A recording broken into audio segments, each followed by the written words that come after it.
Oke teman-teman, Assalamualaikum warahmatullahi wabarakatuh. Kita lanjutkan ya materi kita mengenai integrasi tanaman dengan ternak.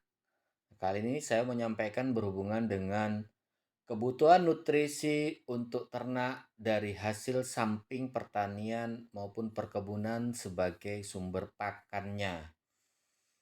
Nah, mengapa ternak memerlukan pakan? Karena pakan dibutuhkan oleh ternak untuk maintenance. Maintenance ini artinya untuk mempertahankan kondisi tubuhnya. Kemudian untuk growth, untuk pertumbuhan, baik itu untuk pertumbuhan tulang maupun untuk pertumbuhan otot dan pertumbuhan organ-organ yang lain. Karena pertumbuhan bukan hanya pertumbuhan tulang saja ya. Nanti pertumbuhan tulang berhenti maka akan mengalami pertumbuhan otot ataupun pertumbuhan organ yang lain.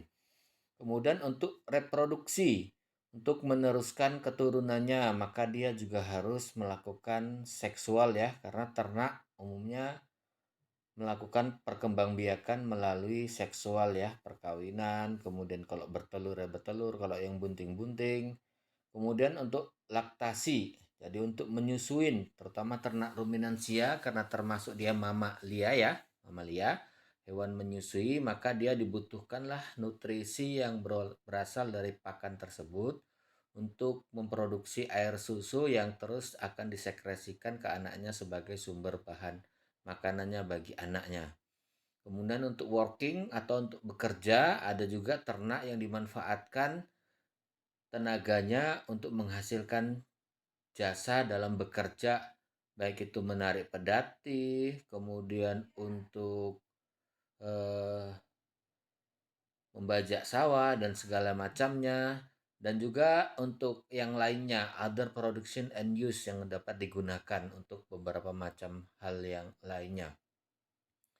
Nah, kemudian ada 6 komponen penting dari nutrisi karena unsur zat gizi dari bahan pakan apapun itu hanya ada 6 induk besarnya, yaitu karbohidrat, kemudian fat ataupun lemak, dan juga kemudian protein, kemudian mineral, kemudian vitamin, dan juga air.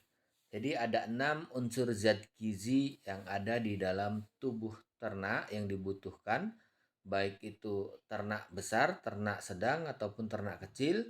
Sama halnya juga untuk zat gizi pada manusia hanya ada 6 induk besarnya, yaitu karbohidrat, lemak, protein, mineral, vitamin, dan air.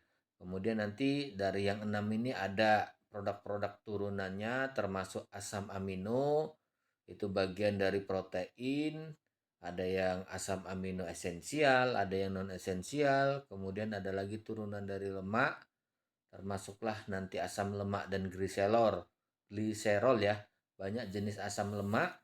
Kemudian karbohidrat nanti ada turunannya, ada yang masuk BETN, bahan ekstrak tanpa nitrogen, termasuk monosakarida, disakarida, sama polisakarida dalam bentuk pati. Kemudian ada karbohidrat dalam bentuk selulosa, ada hemiselulosa, lignoselulosa gitu. Kemudian mineral juga ada mineral makro, ada mineral mikro. Vitamin juga demikian, ada vitamin yang larut dalam lemak seperti vitamin A-dik, ada vitamin yang larut dalam air seperti vitamin B, vitamin C. Nah, kemudian yang terakhir unsur zat gizi itu adalah air. Airnya dibutuhkan dalam ternak relatif yang paling tinggi karena sampai 70% dibutuhkan oleh ternak. Tapi karena memang air ini kebutuhannya itu murah, makanya sering tidak menjadi pertimbangan orang untuk zat gizi dari air itu sendiri. Energi. Energi yang terdapat dalam suatu bahan pakan ketika dianalisa di laboratorium itu disebut sebagai gross energy atau GE ya, gross energy. Jadi ketika energi bahan pakan apapun ketika masuk di lab, diuji dengan alat boom kalorimeter, itu akan nanti bisa dihitung dari kalori ataupun panas yang dikeluarkan dari bahan tersebut, kemudian dikonversi dengan rumus sehingga menghasilkanlah gross energinya berapa. Jadi gross energi adalah merupakan energi yang kotor, di mana energi yang terdapat di dalam bahan makanan tersebut. Nah, ketika diberikan ke ternak, maka energi tersebut akan diabsorb oleh ternak. Itulah yang disebut dengan digestible energy atau energi yang dapat dicerna. Nah, kemudian sebagian itu akan tidak dapat dicerna dan dibuang energinya melalui feses. Jadi tidak semua energi yang terkandung di dalam bahan makanan itu bisa diabsorb atau bisa diserap oleh tubuh ternak. Pasti ada sebagian yang akan dibuang atau dieskresikan sebagai feses. Nah, selanjutnya seperti yang pernah kita pelajarin dulu, bahwasanya sumber energi bagi ternak dan manusia itu hanya ada 3 ya. Yang pertama adalah karbohidrat, kemudian protein dan lemak. Jadi zat gizi yang 6 tadi itu yang mengandung sumber energi hanya 3. Karbohidrat, kemudian protein dan lemak. Yang lain tidak mengandung energi, baik vitamin, mineral maupun air itu tidak mengandung energi. Kalau air bisa dijadikan sumber energi, maka kita tidak perlu makan nasi, tidak perlu makan daging, tidak perlu makan ikan. Kita sudah bisa melakukan aktivitas dengan mengkonsumsi air saja. Makanya tidak mungkin itu bisa dijadikan sumber energi dari air tersebut, terkecuali air itu ditambahkan dengan sumber energi seperti asam amino ataupun bagian dari sumber energi yang 3 tadi. Nah, selanjutnya energi yang dapat dicerna ini, nah kemudian akan sebagian dibuang melalui energi untuk mempertahankan panas tubuh atau heat increment ya. Itu yang bagian bawah, tapi sebelum masuk ke situ, nanti yang dicerna ini sendiri termasuk nanti akan dibuang melalui urin dan juga metan. Metan ini merupakan gas ya, CH4 atau kita bilang seperti kentut ya. Kentut itu adalah metan. Nanti sebagian akan dibuang melalui urin dan juga metan atau kentut. Nah, sebagian itu yang tidak dibuang itu disebut sebagai metabolisme energi. Nah, kemudian metabolisme energi ini sebagian nanti akan digunakan untuk mempertahankan panas tubuh dan jaringan organ-organ tubuh. Nah, selanjutnya hasil yang tidak digunakan untuk mempertahankan panas tubuh itu disebut net energi atau energi bersih yang nantinya akan digunakan ternak untuk maintenance, mempertahankan kondisi tubuhnya atau hidup pokoknya, dan juga untuk produksi, baik itu produksi daging, kemudian produksi susu ataupun produksi telur kalau pada unggas, dan juga untuk reproduksi ya. Itu disebut dengan net energy. Itu adalah energi bersih yang digunakan untuk maintenance, mempertahankan hidup pokok, untuk produksi dan reproduksi. Nah, ruminansia energinya itu akan dihitung dalam bentuk TDN. Kenapa tidak bentuk energi metabolisme? Nah, beda. Karena ternak ruminansia itu mampu memanfaatkan sumber serat sebagai sumber energi bagi tubuhnya. TDN itu apa? TDN adalah total digestible nutrient. Jadi elemennya adalah nilai kecernaan dari protein, kemudian nilai kecernaan dari lemak, nilai kecernaan dari serat kasar, nilai kecernaan dari bahan ekstrak tanpa nitrogen. Jadi ada 4 elemen ya. TDN atau total digestible adalah energi yang dapat dicerna dari protein kasar dan juga ditambahkan dengan energi yang dapat dicerna dari serat kasar, kemudian ditambahkan dengan energi yang dapat dicerna dari bahan ekstrak tanpa nitrogen, dan juga yang keempat, yang terakhir, merupakan energi yang dapat dicerna dari ether ataupun lemak ya, extra ether.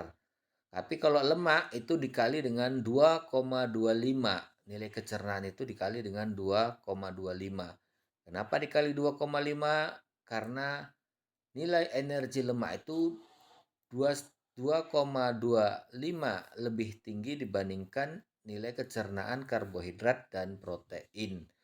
1 gram karbohidrat dan protein akan dirombak menjadi 4 kalori energi gitu. Sementara lemak, 1 gram lemak akan dirubah menjadi 9 kalori. Sehingga energi lemak itu 2,25 kali lebih tinggi dibandingkan dengan energi dari protein dan karbohidrat, baik karbohidrat dalam bentuk BETN maupun karbohidrat dalam bentuk serat. Nah, total nilai kecernaan masing-masing itu dijumlahkan sehingga jumlahnya itu disebut sebagai total digestible nutrient atau total digestible nutrisi. Kemudian protein. Protein itu tersusun atas asam amino. Ada asam amino esensial dan yang non esensial. Ternak memerlukan kecukupan jumlah untuk kedua jenis asam amino tersebut. Nah, tidak terlalu urgen untuk asam amino non esensial ya, tapi yang sangat urgen itu adalah asam amino yang esensial. Terutama ternak ruminansia, untuk asam amino yang non esensial ini biasanya bisa diproduksi dari hasil fermentasi di dalam retikulum rumennya. Karena mikroba itu sendiri nanti akan lisis ikut ke dalam bahan pakan tersebut, masuk ke lambung sejati dan terjadi sekresi HCl, mikrobanya akan mati, maka itu bisa menjadi sumber asam amino bagi ternak ruminansia tersebut. Nah, pada ternak ruminansia, degradasi dan sintesis protein mikroba atau pendekatan berbeda untuk evaluasi protein pada ruminansia dan non-ruminansia. Jadi ada perbedaan antara ternak ruminansia dengan non-ruminansia, terutama non-ruminansia unggas ya. Kenapa? Karena ruminansia itu memiliki keunggulan di mana alat fermentasi terletak pada bagian depan sehingga memungkinkan pakan yang berkualitas dirubah, difermentasi oleh mikroba yang ada di dalam retikulum rumenya untuk menghasilkan produk yang nilai nutrisinya jauh lebih baik dibandingkan dengan nilai nutrisi bahan pakan asalnya. Nah, protein kasar, pendekatan dengan mengukur kandungan nitrogen dengan metode kejal ya. Itu kalau dianalisa di laboratorium. Yang diukur adalah kandungan N-nya atau nitrogennya. Nah, ini salah satu contohnya bahan pakan, ada bunggul kedelai, jagung, dan juga susu. Nah, ternyata nilai N-nya itu sekian, nanti ada faktor konversinya, sehingga bisa ditentukan kandungan pK-nya. Nah, sebenarnya kandungan protein kasar ketika dianalisa di laboratorium itu belum menggambarkan true protein yang sesungguhnya. True itu adalah protein murni ya.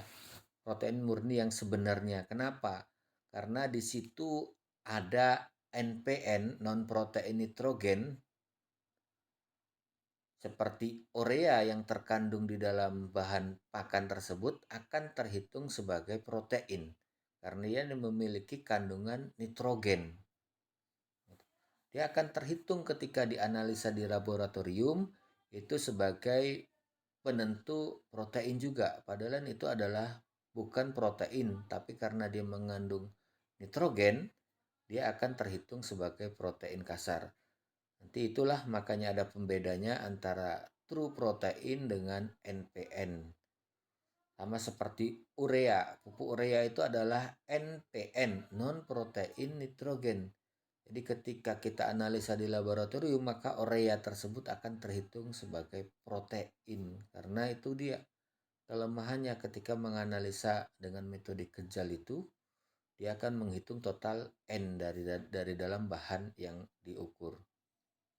Nah, kemudian ini terlalu kecil ya slide-nya. Nanti teman-teman bisa search sendiri di Google kebutuhan nutrisi untuk sapi potong berdasarkan National Research Council yang dikeluarkan oleh Amerika. Ini merupakan standar kebutuhan gizi untuk ternak, baik itu ternak unggas, ternak ruminansia, maupun non-ruminansia herbivora, itu ada di buku NRC, National Research Council. Merupakan untuk mengetahui standar kebutuhan gizi dari ternak. Ini terlalu kecil, nggak kelihatan, teman-teman bisa search sendiri berapa yang dibutuhkan untuk ternak sapi. Kemudian laju pertambahan berat badan yang diinginkan berapa, kalaupun induk nanti induk pada fase apa, itu ada di buku NRC. Nah, bahan pakan asli limbah pertanian dan juga perkebunan. Nah, ada asal, sisa dari hasil tanaman atau disebut sebagai crop residue. Seperti jerami padi, kita sudah panen padinya, maka sisa jeraminya itu merupakan sisa hasil tanaman. Kemudian jerami jagung dan jerami-jerami yang lain, nah ya. Kemudian hasil ikutan atau crop byproduct. Nah, hasil byproduct dari industri pertanian, misalkan dedak padi, kemudian ada lagi nanti hasil ikutan industri pertanian seperti bungkil inti sawit, bungkil kopra atau bungkil kelapa ataupun bungkil kedelai, itu merupakan hasil ikutan dari industri pertanian. Ragamnya bahan pakan sumber serat seperti limbah industri kelapa sawit, itu ada nanti serat perasan buah sawit, itu juga sumber serat yang tinggi. Industri gula nanti ada belotong ya, belotong itu merupakan ampas tebu. Kemudian ada industri dari coklat, kakao ya, kakao. Itu nanti ada pot coklat. Bahan pakan sumber energi merupakan bahan pakan sumber energi ya, seperti dedak padi. Tadi kemudian hasil ikutan pertanian seperti jerami jagung, jerami padi, itu adalah sumber energi. Ada juga nanti termasuk bahan pakan tersebut sumber protein seperti bungkil inti sawit, itu sumber protein. Bungkil kelapa, bungkil kedelai itu adalah sumber protein. Jadi bahan pakan itu diklasifikasikan sebagai sumber protein ataupun sumber energi apabila dalam bahan pakan tersebut memang mendominasi lebih tinggi kandungan proteinnya ataupun kandungan energinya ataupun kandungan lemaknya. Bukan berarti bahan pakan tersebut tidak mengandung zat gizi yang lain, tapi karena dominasinya lebih tinggi kandungan proteinnya, sehingga bahan pakan tersebut diklasifikasikan ke dalam bahan pakan sumber protein. Nah, selanjutnya ada sumber daya potensi limbah pertanian ataupun perkebunan. Ada limbah tanaman ubi kayu, itu nanti bisa kita manfaatkan daun ubinya, batang ubinya, ataupun kulit ubinya sendiri, dan ampas ubinya. Kemudian ada limbah tanaman padi, nanti bisa dimanfaatkan jerami padinya, kemudian dedak padinya, menirnya sebagai sumber bahan pakan. Kemudian ada limbah tanaman jagung, ada jerami jagung, ada tongkol jagung, nanti digiling bisa jadi pakan ternak, tumpi jagung, kemudian apalagi kulit jagung ya. Limbah perkebunan kelapa sawit nanti bisa dimanfaatkan, pelepah sawitnya kita chopper, kita giling halus, akan membentuk seperti dedak padi.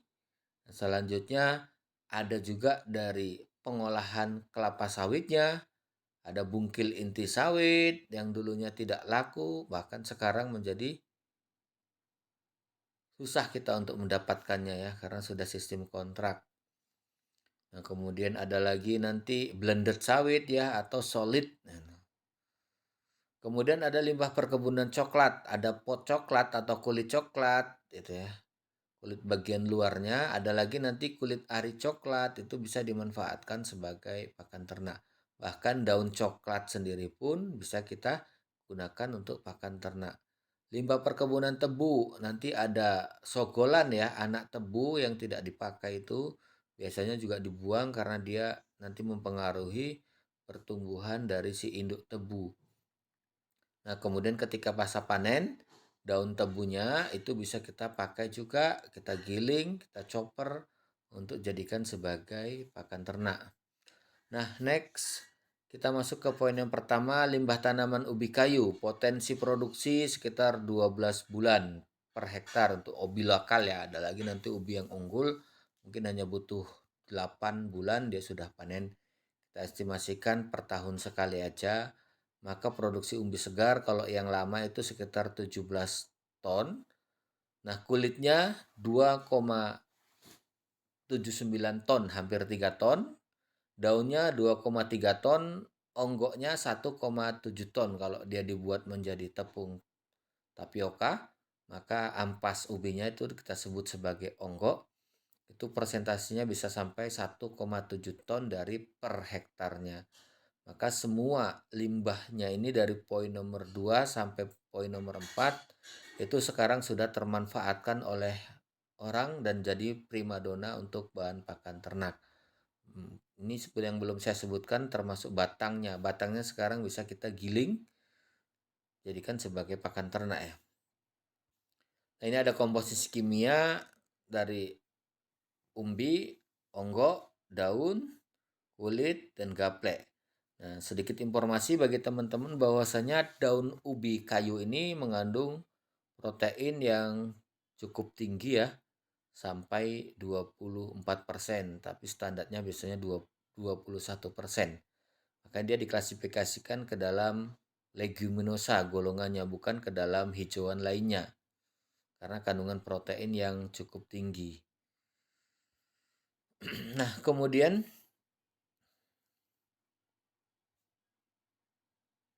ada faktor pembatas dari ubi kayu itu sendiri, baik itu umbinya ataupun daunnya, yaitu adanya HCN, asam sianida. Untuk mereduksinya atau untuk menurunkan kandungan HCN sendiri, karena HCN merupakan zat anti nutrisi ya, bisa menghambat absorpsi nutrisi yang ada dalam pakan, maka kita bisa melakukan pengeringan, perendaman atau perebusan, dan juga pencucian atau fermentasi sehingga kandungan HCN-nya menjadi turun.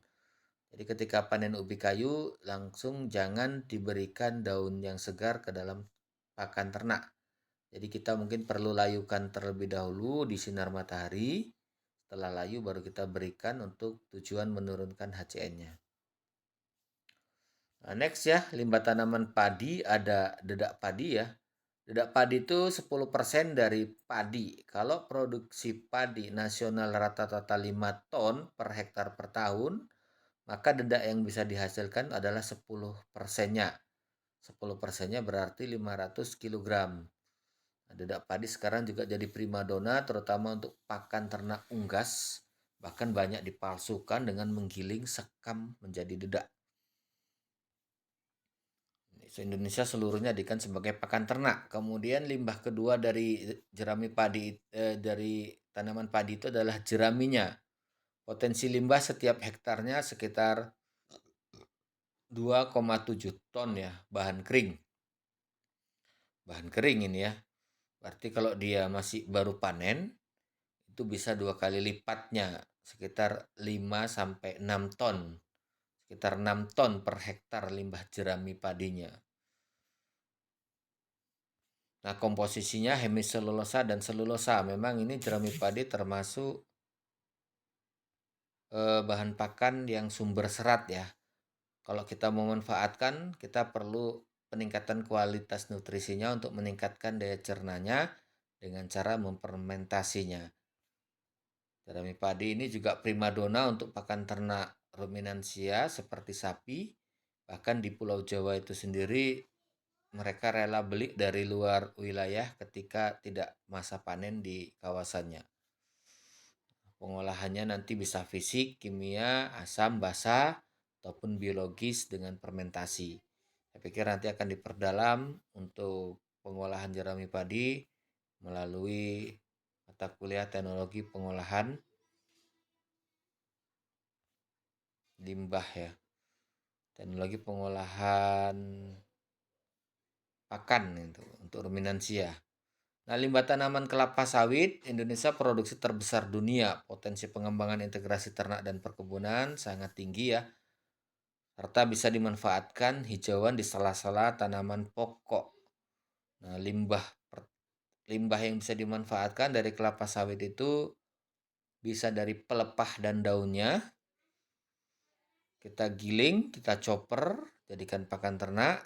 Batangnya juga bisa ya ketika replanting, tapi terlalu repot pengolahannya ya. Kalau batangnya nggak terlalu repot sih. Kalau daunnya nggak terlalu repot, yang repot ini batangnya. Nah, kemudian kalau dari pabrik ada serat perasan buah.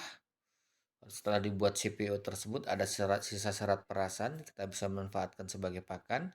Kemudian ada lumpur ataupun solid ya, juga sudah jadikan sebagai pakan sampai sekarang. Ada bungkil inti sawit, nah ini juga merupakan primadona untuk persen per hektar itu masing-masing bisa dilihat dari tabel ya. Bungkilnya tuh 0,5 ton per hektar per tahun. Nah, komposisi perkebunan kelapa sawit ini bisa dilihat dari tabel.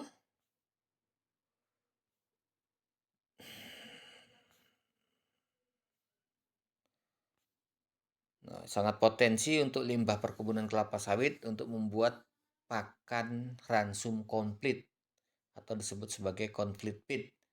Nanti bahan dasarnya bisa bahan berserat seperti daun dan pelepah digiling halus.